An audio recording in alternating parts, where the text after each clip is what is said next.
a língua antiga em que Jesus Cristo falava, né?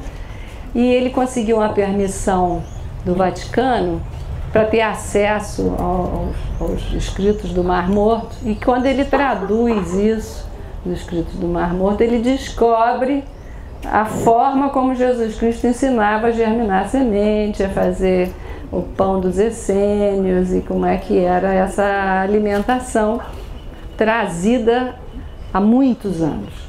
Porque o alimento vivo não é nenhuma novidade, é velho, velho, velho. A gente está aqui só revitalizando esse conhecimento que vem de muitos e muitos anos. O Zeckley, ele divide os alimentos vivos em quatro grupos. Os alimentos biogênicos, que seriam aqueles que ativam a vida, que geram a vida, que fazem a vida acontecer, que seriam as sementes germinadas e os brotos.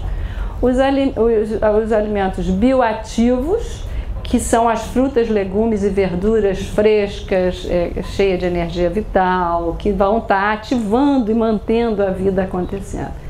Depois, os bioestáticos, que são os alimentos que mantêm a vida no basal, que são os alimentos cozidos. E depois os alimentos biocídicos, que seriam esses com os conservantes, os industrializados, que estariam não só diminuindo a vida, mas como trazendo lesões à estrutura vital do organismo, né? Então, o Zeckley traz essa classificação que a gente acha interessante, só para a gente ter uma ideia de como é que a vitalidade, ela também dá até para encaixar, né, dentro das conceituações mais formais e tudo mais. Mas o alimento vivo tem sido dito que na história humana ele sempre apareceu e desapareceu, esse conhecimento. Que épocas em que era completamente valorizado, que os naturalistas aderiam 100%, e outras épocas que sumia. Tem um autor, esse aqui, um dos responsáveis por esse livro, Dr. Soleil, que é o Tol Schaller. O Tol Schaller, ele diz o seguinte, que todas as vezes em que a espécie humana esteve ameaçada, o alimento vivo apareceu de novo. Interessante isso, né? Muito interessante. E aí tem histórias quando que aparece e quando que desaparece. Mas foi no século passado, nos anos 70, que uma mulher, uma dona de casa chamada Anne Wigmore, ela adoeceu muito gravemente e pegou todas aquelas doenças. Mais de 40 anos, todo mundo já conhece, né? Está com diabetes, hipertensão, já está com câncer, os cabelos já caíram, ela teve gangrena na perna, uma coisa assim, daquelas brabas mesmo. E ela lembrou que a avó dela era mateira, e lembrou que a avó dela curava ela na infância com um matinho. E ela vai buscar esse matinho, aí ela faz uma pesquisa de todas as gramíneas e quais eram as gramíneas que davam para comer e que poderia ser utilizada para cura, e ela chega na grama de trigo. Por isso que hoje a grama de trigo é mais ou menos o símbolo do alimento vivo. E tem livros e livros escritos sobre a grama de trigo. Essa mulher, finalmente ela conseguiu se curar de um monte das doenças dela e foi aprofundando e juntando pessoas e fundando centros de pesquisas e tratamento, e escreveu 15 livros. A gente não tem acesso aqui no Brasil aos livros dela, então tem que importar. Mas ela tem os institutos que ainda, ela já morreu, mas continua acontecendo, os institutos Anne Wigmore.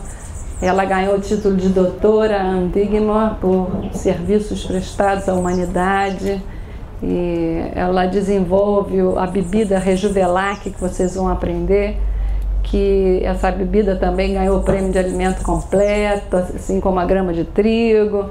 E ela foi para televisão, ela foi para tudo que foi lugar, ela divulgou amplamente.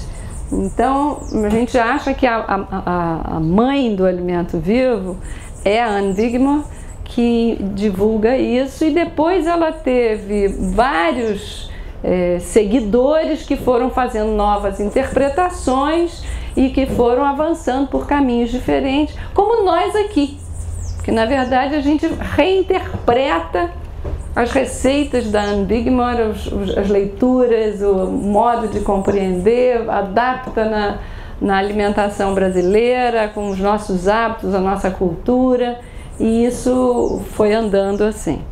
Agora, no Brasil, a gente não tem conhecimento, mas o que a gente sabe é que a Ana, lá na PUC, começou essa pesquisa a partir também da saúde dela, e que ganhou de presente de uma aluna esse livro, Você Sabe Se Alimentar, do Dr. Soleil.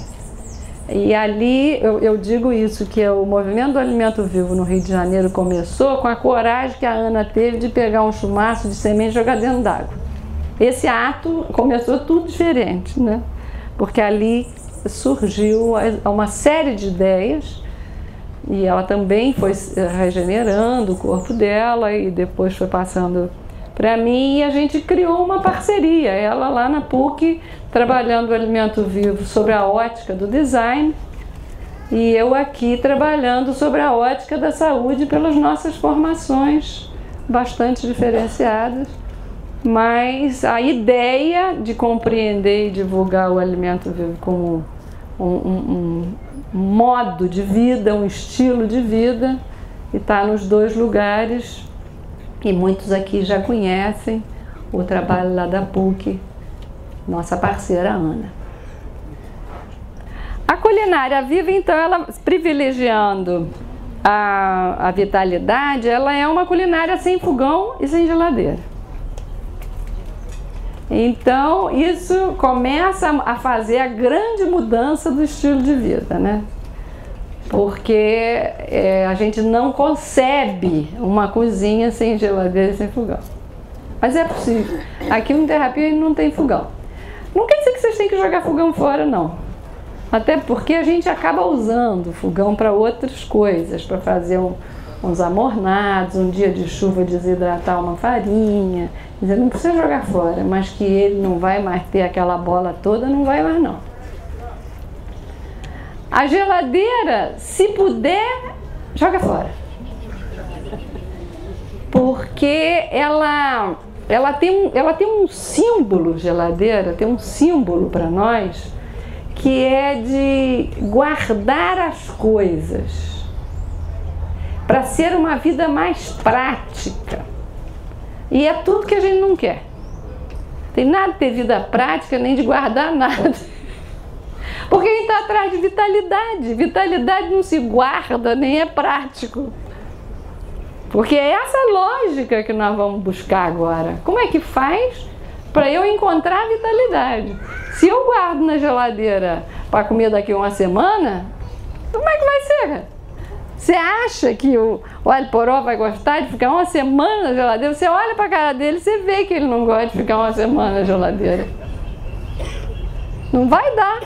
Agora, você, ao invés disso, criar um outro modo de descobrir onde é que tem uma quitanda, um mercado próximo da sua casa, descobrir quais são os dias que chegam a verdura nova ali, passar ali e comprar todo dia antes de ir para casa, aproveita para fazer um movimentozinho, vai lá, conversa com o verdureiro, diz para ele o que você quer, manda ele comprar as sementes que você está a fim de comprar. Aí você já vai criando uma outra maneira de trazer a vitalidade para dentro da sua casa. Ou, como pode acontecer também, de você criar a nossa geladeira, que a gente diz, é isso aqui, ó. Tá aqui, tem água aqui dentro. Aí bota uma cenourinha com a biquinha lá para baixo, o pepino, os talos da couve, a gente bota dentro da água e aquilo dura as 24 horas, às vezes até 48 horas. A beterraba dura mais de uma semana, porque ela nasce tudo de novo, né? E aí você come beterraba como se fosse recém-colhida, né? Nada de murcha, nada disso, durinha, durinha. Então agora nós vamos atrás dessa conversa da vitalidade. Hã? Botando a raizinha dentro d'água, né? Senão, aí ligar agora as estações, né? Agora vai ter que ligar os botões lá. Isso tem vitalidade, não tem vitalidade. Tem vitalidade, me interessa. Não tem vitalidade, sai fora. Tem vitalidade, não interessa. Vamos ter que botar uma nova programação mental para que a gente possa descobrir onde é que está. E isso não vai ser só para o alimento que vem da terra. Isso vai ser para todos os alimentos, né? O ar tá bom ou não tá bom? Aqui tá bom ou não tá bom? A água tá boa ou não tá boa? Não é? Então aí você vai tomar a decisão de o que você vai fazer com as suas horas livres. Suas horas livres, ou você vai para o shopping ou você vai para um parque. Você decide onde é que está a vitalidade. E aí começa a nossa grande virada, né? Que é o que a gente está propondo aqui. Então, quando a gente vê assim, o primeiro dia, tem um monte de gente aqui. Ai, que bom. Um monte de gente animada. Agora vamos ver como é que vai ser, né? Porque a proposta é uma proposta para valer. É uma proposta para valer. Porque dá certo. Depois que a gente entra na brincadeirinha, a coisa funciona. E aí a gente fica animado de querer brincar de novo, né? Há 14 anos que eu não uso medicamento nenhum na minha vida. Eu nem lembro que tenho corpo. Não lembro, porque ele não dói, não acontece nada, eu só levanto, acordo, um passo. Você libera da experiência corporal, não tem peso, né? E quando eu lembro que eu chegava em casa exausta, todos os dias, muito cansada, e jogava no sofá, e depois ligava a televisão e estava mal-humorada, sempre, né? Uma coisa assim de um final de dia muito pesado.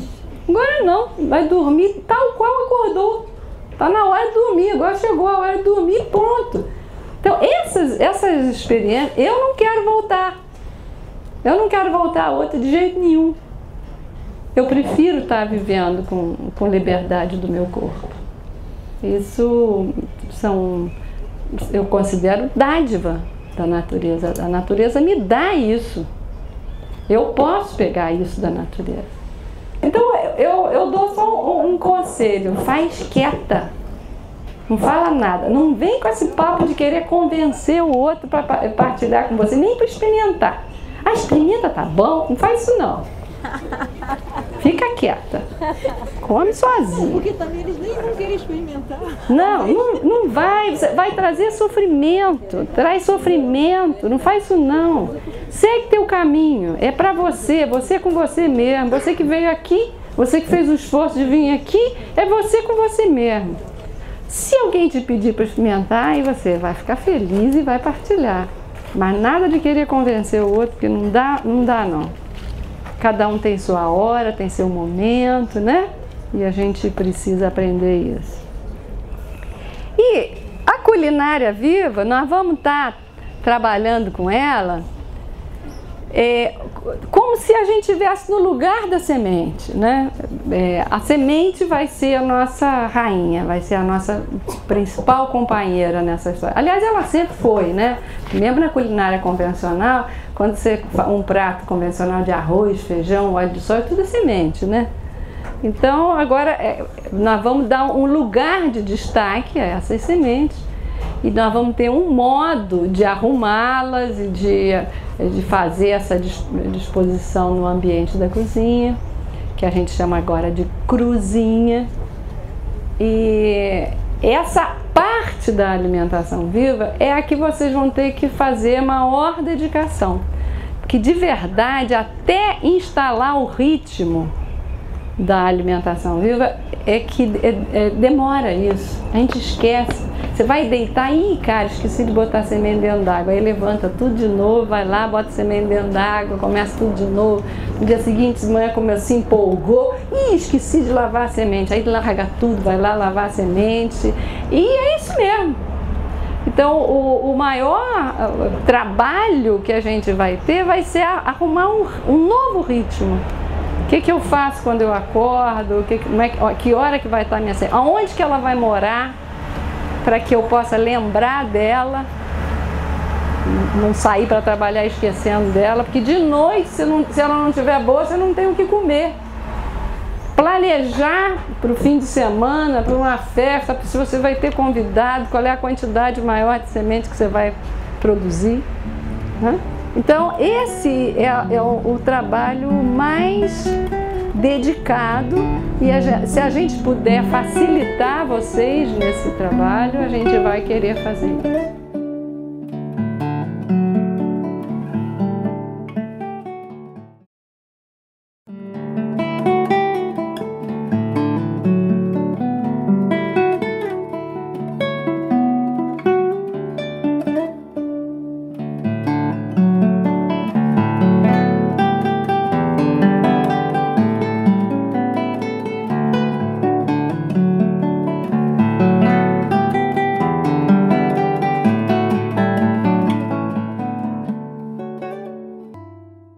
Em algum momento eu me perguntei, porque a gente aprende sempre que, menina, você tem que comer, que senão você não para em pé, saco vazio não para em pé, e você tem que comer para ficar forte. A gente aprendeu isso a vida inteira, assim, desse jeito tem que fazer assim.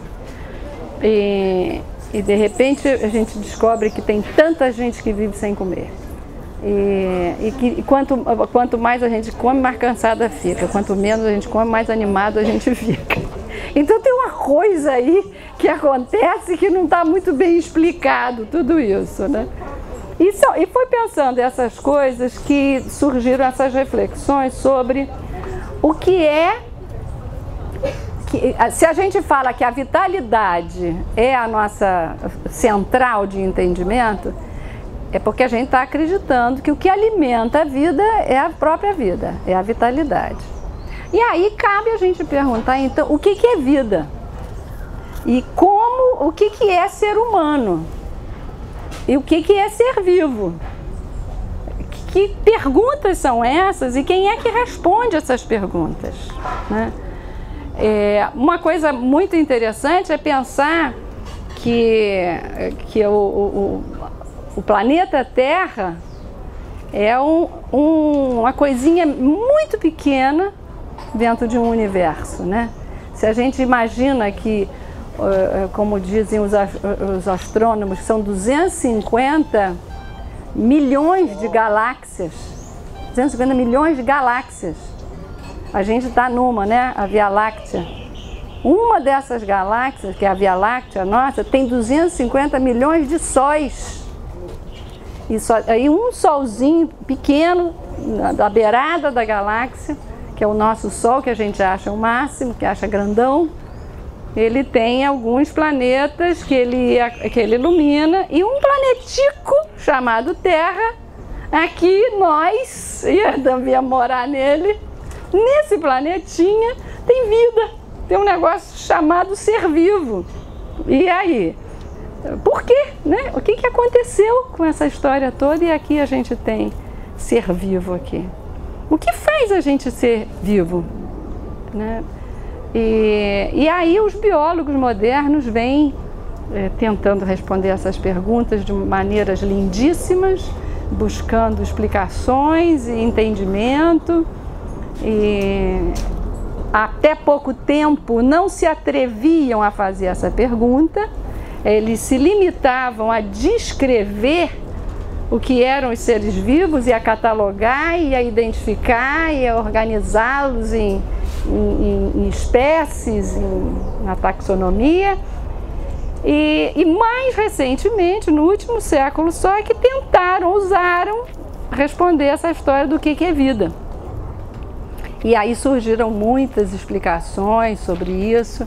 E o Humberto Maturana, que é quem a gente gosta muito da leitura dele, E o Humberto Maturana, ele consegue organizar isso e sistematizar isso de uma maneira que tornou compreensível que os seres vivos, eles se organizam em sistemas vivos e que a vida seria um sistema vivo, onde os seres vivos fazem esse movimento de manutenção disso com trocas de energia e matéria.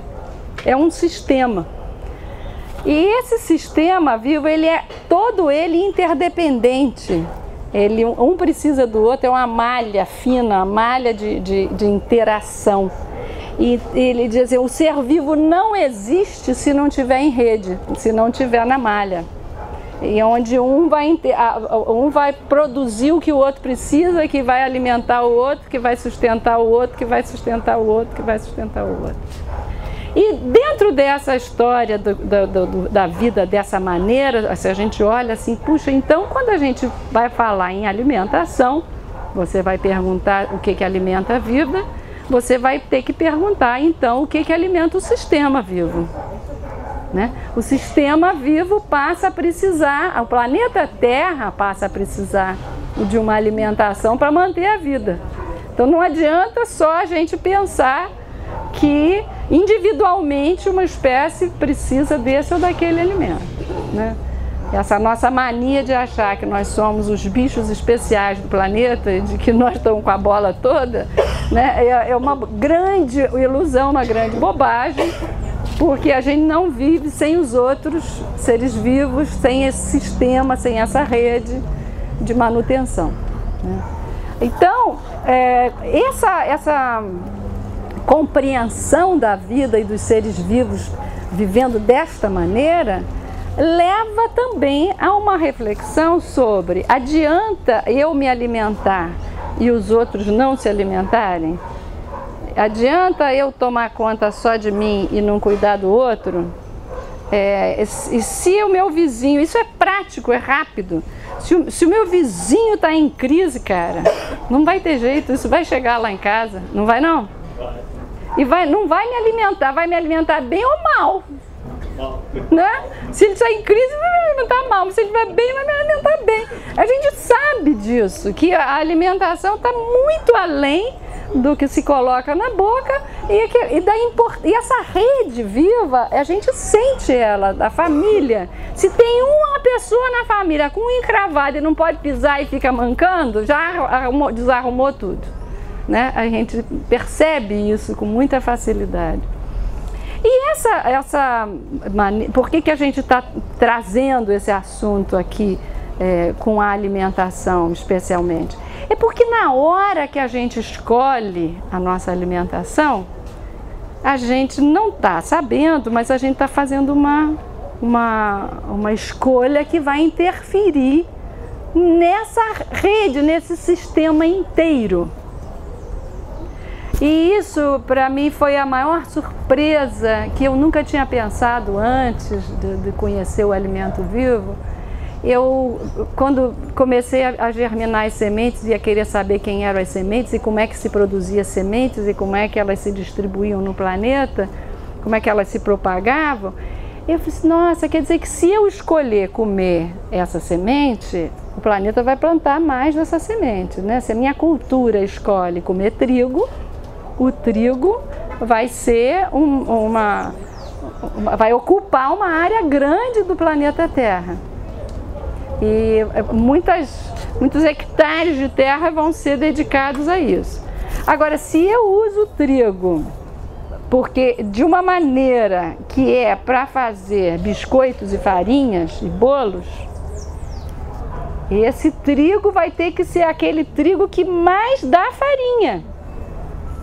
Que foi o que aconteceu, né? A tecnologia genética arrumou um trigo que aumentou enormemente a quantidade de amido em seu interior, porque a população mundial quer comer farinha, ou é pizza, ou é pão. Essa farinha de trigo é o alimento que dominou completamente. Aí o trigo, ele deixa de ser o trigo original para atender o trigo que vai atender a indústria de biscoitos e de farinhas, né? Então você vê que a nossa escolha, o nosso modo de olhar a vida vai estar determinando o que vai acontecer no sistema vivo, na rede viva. E a gente não escapole disso. Porque até aqui a gente comia assim. Minha mãe me ensinou, eu comia, aprendi, ensino para meu filho e segue em frente, não pergunta, não questiona esse assunto, né? E agora a gente para e fala, epa, tem mais conversa aí por trás disso. Por que que a semente germinada, ela me alimenta mais, me sacia mais, eu passo mais horas saciada com ela? Tem alguma coisa que se passa, eu como menos quantidade e ela me sacia mais. Há de se fazer perguntas, né? E aí, nós temos o nosso grande Leonardo Boff, que naquele livro que ele escreveu sobre o saber cuidar, a ética do cuidado humano com o planeta Terra, ele traz essa reflexão de uma outra maneira, que muito bela, que eu gosto de trazer para cá, para a gente só ter uma noção de como é que a gente está inserido nesse contexto, dependendo do modo que a gente entende a vida. O Leonardo Boff, ele diz o seguinte, ele faz algumas perguntas, ele faz 6 perguntas para nos ajudar a situar qual é a imagem de ser humano que a gente tem. Então ele diz assim, a primeira imagem, que imagem de ser humano está sepultada numa cultura que privilegia a racionalidade científica? Aquela população que acha que a ciência diz que está certo, é isso mesmo e a gente tem que obedecer porque